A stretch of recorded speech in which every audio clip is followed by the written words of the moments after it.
I can't sit with them and I can't eat with them, ना, because they don't eat with spoons. So, वहाँ पे एक student था who said कि वो मानने के लिए रेडी नहीं था कि वो बिहार से है। अब एक बिहारी 100 पे भारी नहीं बल्कि 100 बीमारी हो गया है। इंडिया का क्राइम कैपिटल बिहार, जहां रोड बनने से पहले ही रोड चोरी हो जाता है, रेलवे ट्रैक चोरी होता है, पूरे के पूरे 60 फीट 70 फीट के ब्रिज चोरी हो जाते हैं। इस मामले में अब तक 8 लोगों को गिरफ्तार किया गया है। इसमें नहर विभाग के कर्मचारी समेत 4 कबाड़ वाले शामिल बताए गए हैं। बच्चे स्कूल नाव से जाते हैं और उस नाव के नीचे जो तालाब होता है वो भी चोरी हो जाता है। बिहार में सड़क, लोहे का पुल, मोबाइल टावर के बाद अब रातों रात तालाब चोरी हो गया है। पॉलिटिशियन शपथ लेते वक्त सही से शपथ नहीं ले पाते। जब भी कोई ट्रेन बिहार से निकलता है तो लोगों को डर लगता है कि कहीं हमारा सामान ना चोरी कर ले, हमारे साथ मारपीट ना कर ले। जब किसी हरियाणा वाले को हरियाणवी बोलो, किसी गुजराती सिटीजन को गुजराती बोलो तो वो प्राउड फील करते हैं, लेकिन एक बिहार के बंदे को बिहारी बोलना उसके लिए एक गाली बन गया है। इंडिया की एवरेज पर कैपिटा इनकम 2,28,000 रुपए है, जबकि बिहार की पर कैपिटा इनकम लगभग 1/3 सिर्फ 66,000 रुपए है। यानी एक एवरेज बिहारी हर महीने सिर्फ 6,000 रुपए कमाता है। बिहार के लोग अपने ग्लोरियस पास्ट को लेकर प्राउड तो फील करते हैं, लेकिन अपने प्रेजेंट और फ्यूचर के बारे में बात नहीं करना चाहते। बिहार के लोगों की ऐसी हालत सिस्टमेटिकली ओवर द सेंचुरी हुई है, जहां पर पहले बाहर वालों ने जख्मी किया और फिर अपनों ने ही मार दिया है। वो कैसे, आइए जानते हैं आज की इस वीडियो में। ये है 24 साल के संतोष, जो वैसे तो बिहार में पैदा हुए हैं, लेकिन इनकी स्कूलिंग और कॉलेज दिल्ली में हुई है और अभी ये मुंबई में रहते हैं। इनकी भी कहानी हर एक बिहारी की तरह सेम है। क्या है वो कहानी, आइए इन्हीं से जानते हैं। संतोष जी बताते हैं कि जहाँ तक मुझे याद है ना, मुझे अपनी बिहारी पहचान को लेकर अपनी जिंदगी में कई अजीब अजीब रिएक्शन देखने को मिला है। मेरे कुछ दोस्त ऐसे हैं जो सच में सोचते हैं कि मेरे मॉम डैड में से कोई डेफिनेटली नॉन बिहारी होगा, पर जब उन्हें ये पता चला कि मेरे दोनों पेरेंट्स बिहार से हैं और मेरा भी जन्म बिहार के पटना में ही हुआ है, तो उनके आंखों का शौक छुपाना मुश्किल हो गया था। इसके बाद इनके साथ एक और इंसिडेंट होता है। 90s के मिड में दिल्ली के एक फैंसी शॉपिंग मॉल में घूमते हुए मैंने एक शॉपकीपर को अपने एम्प्लॉय के ऊपर चिल्लाते हुए सुना, अरे क्या कर रहा है, बिहारी है क्या? तब समझ आया कि दिल्ली में बिहारी वर्ड एक गाली की तरह यूज होता है। बिहारी होना तब प्राइड का सिंबल बिल्कुल नहीं था। मेरे जानने पहचानने वाले बहुत लोग अपनी बिहारी बोली छोड़कर बिल्कुल शुद्ध हिंदी में बात करते हैं, सिर्फ अपनी आइडेंटिटी छुपाने के लिए। पर सवाल ये है कि आखिर क्यों बिहार के लोग ही अपनी पहचान बताने से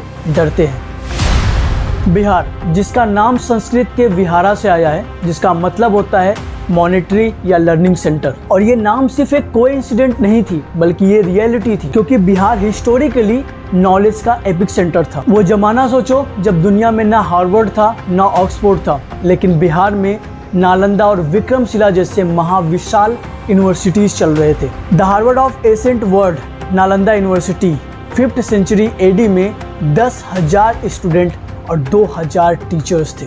यहाँ के सिलेबस में mathematics, astronomy, medicine, logic, politics, literature सब कुछ था। चाइना के स्कॉलर जियाओजिंग और एजिंग यहाँ पढ़ने आए थे और उन्होंने ही लिखा कि नालंदा में 24 आवर्स नॉलेज का समंदर बहता है। यहाँ का लाइब्रेरी धर्मगंज इतना बड़ा था कि 3 बिल्डिंग्स में lakh of hand written manuscript रखे हुए थे।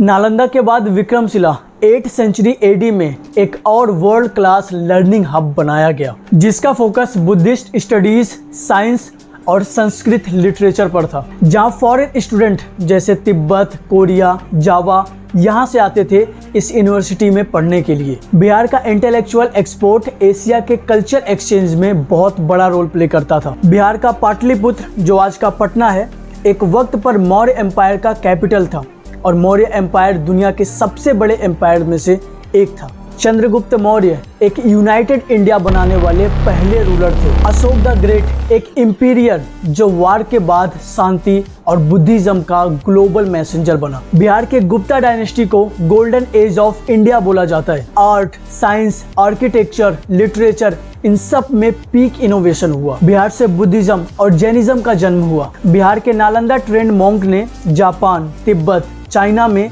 बुद्धिस्ट टेक्स्ट को ट्रांसलेट किया। अब इसके कुछ टाइम बाद 11वीं सेंचुरी में भक्तियर खिलजी के अटैक ने नालंदा और विक्रमशिला को जलाकर खाक कर दिया। लाइब्रेरी इतनी बड़ी थी कि वो 3 महीने तक जलती रही। नॉलेज का एक पूरा पहाड़ हमेशा के लिए ढह गया और यहाँ से बिहार को एक बहुत बड़ा झटका लगा। लेकिन अगर फास्ट फॉरवर्ड करें तो बिहार का असली डाउनफॉल शुरू हुआ ब्रिटिश पीरियड में। ब्रिटिश कॉलोनियल पीरियड में बिहार का डाउनफॉल एक्सीलरेट हो गया। बिहार को ओपियम और इंडिगो कल्टीवेशन के लिए फोर्स किया गया, जो ब्रिटिश के लिए तो प्रॉफिटेबल था लेकिन लोकल फार्मर्स को डेट और पॉवर्टी में ढकेल दिया। इंडस्ट्रियलाइजेशन बंगाल में हुआ, बिहार को बस रॉ मटेरियल सप्लायर बना दिया गया और धीरे धीरे infrastructure investment zero. Railway track अगर बनाया गया तो सिर्फ वहां के रिसोर्सेज को दूसरे जगह पहुंचाने के लिए। अब इतनी सारी चीजें तो हो रही थी लेकिन आजादी के कुछ समय पहले ही एक और बड़ा झटका बिहार को लगा। 1912 में बंगाल प्रेसिडेंसी का पार्टीशन हुआ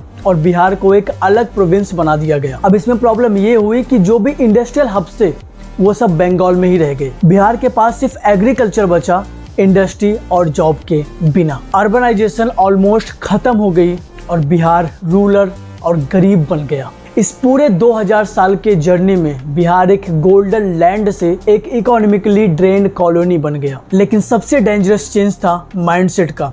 लोगों में एक इन्फीरियरिटी कॉम्प्लेक्स शुरू हो गया कि हम बैकवर्ड हैं। और जब इंडिया आज़ाद हुआ तो ये सोचा गया कि बिहार फिर से अपने गोल्डन इरा की तरफ बढ़ेगा। लेकिन आज़ादी के बाद कुछ ऐसा हुआ जिसने बिहार को और नीचे गिरा दिया। 1947 में इंडिया के इंडिपेंडेंस के साथ बिहार के लोगों में एक नई उम्मीद थी। लोग सोच रहे थे कि अब कॉनिकली एक्सप्लोटेशन खत्म होगा और बिहार फिर से अपने गोल्डन इरा की तरफ बढ़ेगा। लेकिन आज़ादी के बाद पॉलिटिकल स्ट्रक्चर ने बिहार को एक अलग ही डायरेक्शन में ले गए और वो डायरेक्शन थी डेवलपमेंट के बदले वोट बैंक पॉलिटिक्स की। बिहार के पहले लीडर्स में से कई ईमानदार थे लेकिन उनके पास बिहार की इकोनॉमिक प्लानिंग का ब्लूप्रिंट नहीं था। गवर्नर्स का फोकस एग्रीकल्चर और रूरल वेलफेयर पे था, पर इंडस्ट्रियलाइजेशन के लिए कोई मेजर पॉलिसी नहीं बनी और साथ ही साथ बिहार के एग्रीकल्चर मेथड भी आउटडेटेड मेथड में अटक रहे थे और मॉडर्न जॉब क्रिएशन का कोई सिस्टम ही नहीं बना। और जब ये सब कुछ हो रहा था तब एक ऐसी घटना हुई जिसने बिहार को पूरी तरह से तोड़कर रख दिया। 1960 से बिहार में पॉलिटिकल इनस्टेबिलिटी बढ़ने लगी। गवर्नमेंट में फ्रीक्वेंट सीएम चेंज होने लगे और इसके अलावा कोल माइनिंग और शुगर मिल जैसे सेक्टर मिसमैनेजमेंट का शिकार हुए। इंफ्रास्ट्रक्चर प्रोजेक्ट स्लो या इनकम्प्लीट रह गया और इन सारे फैक्टर्स ने इन्वेस्टर का कॉन्फिडेंस तोड़ दिया।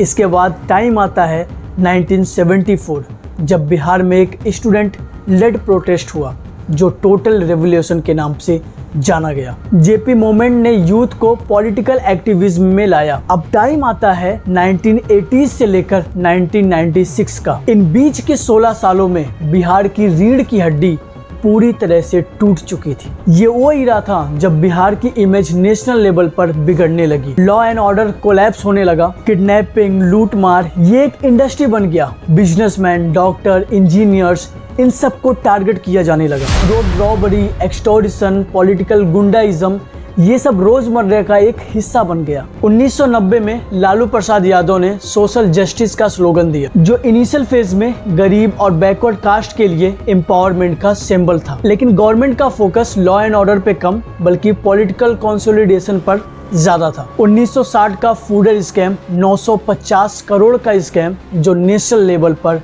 एम्बैरेसमेंट बन गया। रोड्स खराब, इलेक्ट्रिसिटी अनअवेलेबल, स्कूल में टीचर एब्सेंट, ये सब बिहार की एवरीडे की रियलिटी बन गई है। और 1999 आते आते बिहार की पर कैपिटा इनकम सिर्फ 5,000 रुपए ही रह गई, जो कि इंडिया के सबसे निचले हिस्से पर थी। प्राइवेट इन्वेस्टमेंट ऑलमोस्ट जीरो हो चुका था और एक टाइम ऐसा आ गया कि बिहार के यूथ के पास या तो गवर्नमेंट जॉब का सपना था या माइग्रेशन का ऑप्शन, इसके अलावा और कुछ नहीं। 15 नवंबर 2000 को एक और बड़ा झटका लगा बिहार को। बिहार का साउथर्न मिनरल रिच पार्ट अलग होके झारखंड बन गया। बिहार ने अपने कोल, आयरन, स्टील प्लांट और माइनिंग रेवेन्यू का बड़ा हिस्सा खो दिया। रिमेनिंग बिहार एग्रीकल्चर डोमिनेटेड और रिसोर्सेस पुअर बन गया। 1990 के एंड तक बिहार का मतलब मीडिया में क्रिमिनल, गरीब और बैकवर्ड बन गया और कुछ नहीं। 2005 में नीतीश कुमार सीएम बने, जिन्होंने थोड़ा बहुत लॉ एंड ऑर्डर और इंफ्रास्ट्रक्चर पर ध्यान दिया। Road construction, school enrolment, electricity improvement, ये सारे प्रोजेक्ट आए, लेकिन 15 साल की डैमेज रिपेयर करना एक जनरेशन लॉन्ग प्रोसेस था। लेकिन तब तक बिहार के यूथ का एक बड़ा हिस्सा माइग्रेशन के थ्रू दूसरे स्टेट का हिस्सा बन चुके थे। 1947 के बाद हर इंडियन स्टेट में इंडस्ट्रियलाइजेशन की वेव आई। पंजाब ने एग्रीकल्चर रिवॉल्यूशन लिया, महाराष्ट्र ने इंडस्ट्रीज बिल्ड की, तमिलनाडु ने टेक्सटाइल और आईटी हब्स क्रिएट किए, लेकिन बिहार 1950s से 70s तक कुछ शुगर मिल्स और माइनिंग इंडस्ट्रीज थे, लेकिन पॉलिटिकल मिसमैनेजमेंट और करप्शन की वजह से एक एक करके बंद होती गई। लेकिन इंफ्रास्ट्रक्चर वैसा का वैसा ही, ना प्रॉपर रोड, ना ही इलेक्ट्रिसिटी और ना ही मॉडर्नाइजेशन। गवर्नमेंट ने जॉब क्रिएशन का कोई सस्टेनेबल मॉडल ही नहीं बनाया और इसका रिजल्ट ये हुआ कि बिहार का जीडीपी इंडिया की सबसे निचले स्तर पर आ गया, जैसा कि मैंने आपको अभी वीडियो में पहले ही बताया था। और बिहारी लोगों के पास जॉब और सर्वाइवल के लिए सिर्फ एक ही ऑप्शन बचा, माइग्रेशन। 1990 से 2000 के बीच millions of Bihari labours Punjab, Haryana, Delhi, Maharashtra और गुजरात में माइग्रेट कर गए। और एग्रीकल्चर लेबर, जो पंजाब की ग्रीन रेवोल्यूशन थी, उसकी बैकबोन बिहारी मजदूरी थे, जो खेतों में 12 से 14 घंटे तक काम करते थे। दिल्ली मुंबई के flyovers, metro project, high rise buildings, इन सब में बिहारी मजदूरों ने अपना खून पसीना दिया है। और इनके साथ हुआ क्या? माइग्रेशन के साथ एक नई प्रॉब्लम आई, डिस्क्रिमिनेशन। मुंबई में भैया वर्ड एक डेरोगेटरी स्लर बन गया है फॉर बिहारीज। दिल्ली हॉस्टल में यूपी बिहार वालों को अनकल्चर्ड और बैकवर्ड बोला जाता है। ये स्टिग्मा इतना बड़ा हुआ है कि बिहारी यूथ अपना होम टाउन हाइड करने लगे हैं टू अवॉइड इंसल्ट। और आज भी बिहार की जीडीपी का एक बड़ा हिस्सा इन्हीं माइग्रेट्स के भेजे हुए पैसों पर डिपेंड है। घर पे चलने वाली इकोनॉमी माइग्रेट्स के भेजे पैसों से चलती है। लेकिन इरियोनी ये है कि बिहार अपने लोगों के लिए जॉब क्रिएट नहीं कर पाता और उनके भेजे हुए स्वीट मनी पर सस्टेन हो रहा है। 1990 से 2005 के बीच बिहार में murder rate, kidnapping for ransom और डाइकोसिटी केस ऑल टाइम हाई पे था। पटना, गया और मुजफ्फरपुर जैसे सिटीज में किडनैपिंग का टेरर इतना था कि लोग अपने बच्चों को हॉस्टल और स्कूल के लिए दूसरे स्टेट भेजने लगे। इसी वजह से मीडिया ने बिहार को नाम दिया जंगल राज। बिहार में क्राइम अलग चीज नहीं थी, वो पॉलिटिक्स का इंटीग्रल पार्ट बन गया। बहुत से माफिया डॉन्स खुद इलेक्शन लड़कर एमएलए एमपी बन गए, जैसे मोहम्मद शहाबुद्दीन, सिवान के स्ट्रॉन्गमैन। एक तरफ उन पे मर्डर, एक्सटॉर्शन, किडनैपिंग के दर्जनों केस थे, दूसरी तरफ वो राष्ट्रीय जनता दल के बड़े लीडर थे। आनंद मोहन सिंह एक बाहुबली, जिनके नाम पर सिर्फ लोग वोट करते थे। मतलब ये था कि बिहार का वोटर कास्ट के बेस पर वोट करता था और जब एक कास्ट का डॉन नेता बन जाता था तो वो उसके लिए अपना बंदा हो जाता था। मतलब बिहार एक तरह से क्राइम का कैपिटल बन गया। और जब हर जगह किडनैपिंग, एक्सटॉर्शन और दंगा फसाद चलेगा तो इन्वेस्टमेंट्स कैसे आएगी? और यही हुआ। 1990 के दौरान कई इंडस्ट्री बिहार से भाग गई। शुगर मिल्स बंद हो गए, टेक्सटाइल और एग्रो बेस्ड इंडस्ट्रीज माइग्रेट कर गए यूपी, बंगाल और झारखंड की तरफ। इंफ्रास्ट्रक्चर प्रोजेक्ट रुक गए क्योंकि कॉन्ट्रैक्टर्स को माफिया से बचना मुश्किल था। इसका रिजल्ट ये हुआ कि बिहार और पीछे चला गया और दूसरे स्टेट डेवलपमेंट में आगे बढ़ गए। मीडिया ने भी बिहार की इमेज एक स्टीरियोटाइप बना दिया। बॉलीवुड में आपने देखा होगा कि जब भी कोई गुंडा, क्रिमिनल या अनएजुकेटेड गाँव वाला दिखाना होता है तो उसका एसेंट बिहारी होता है। जैसे गैंग ऑफ वासीपुर ने भी एक तरफ से बिहार झारखंड बेल्ट को सिर्फ माफिया और कोल माफिया के रूप में दिखाया। इस वजह से ऑल इंडिया लेवल पर एक इमेज बन गई, Bihari is equal to backward और क्रिमिनल माइंडेड। अब सवाल आपसे है जो बिहार की इस कहानी के जज हो, क्या बिहार वाकई लूजर स्टेट है या फिर बिहार एक ऐसा स्टेट है जिसे बदनामी की वजह से लूजर का टैग लगा दिया गया है? दूसरा, बिहार के लोग अपनी आइडेंटिटी क्यों छुपाते हैं? क्या ये सिर्फ स्टीरियोटाइप की वजह से है या फिर बिहार के डेवलपमेंट गैप ने उन्हें मजबूर किया है? तीसरा, क्या आपको लगता है कि मीडिया ने बिहार की इमेज को बिगाड़ने में एक बड़ा रोल प्ले किया है या फिर प्रॉब्लम बिहार के सिस्टम, करप्शन और गवर्नेंस में ज्यादा है? चौथा, बिहार के टैलेंटेड स्टूडेंट जब दिल्ली, मुंबई या साउथर्न स्टेट में जाते हैं और वहां जाकर अपनी आइडेंटिटी छुपाते हैं तो क्या ये बिहार के लिए शेमफुल बात है या फिर सर्वाइवल स्ट्रेटजी? पांचवा, आपको क्या लगता है कि बिहार के लोगों को अपनी पहचान प्राउडली दिखानी चाहिए या फिर सोसाइटी के डर से अपनी पहचान छुपाना ही ज़्यादा बेहतर है? छठा, बिहार के डेवलपमेंट के लिए सबसे बड़ा जिम्मेदार कौन है? पॉलिटिशियन, करप्शन, कास्ट पॉलिटिक्स या लोगों का एटीट्यूड? सातवां, आज के टाइम पर बिहार के टैलेंटेड स्टूडेंट जब यूपीएससी, आईआईटी, आईआईएम्स निकाल रहे हैं तो क्या अभी भी बिहार पर लूजर स्टेट का टैग वैलिड है? आठवां, बिहार के हिस्ट्री, कल्चर और टैलेंट को देखते हुए क्या आपको ये लगता है कि बिहार एक स्लीपिंग जाइंट है जो कभी ना कभी उठ के अपने पास्ट को वापस लेके आएगा और उससे भी बेहतर फ्यूचर बनाएगा? नौवां और सबसे इम्पॉर्टेंट सवाल, अगर आप एक बिहारी हो तो क्या आप अपनी आइडेंटिटी प्राउडली दिखाते हो या छुपाते हो? और अगर छुपाते हो तो फिर क्यों?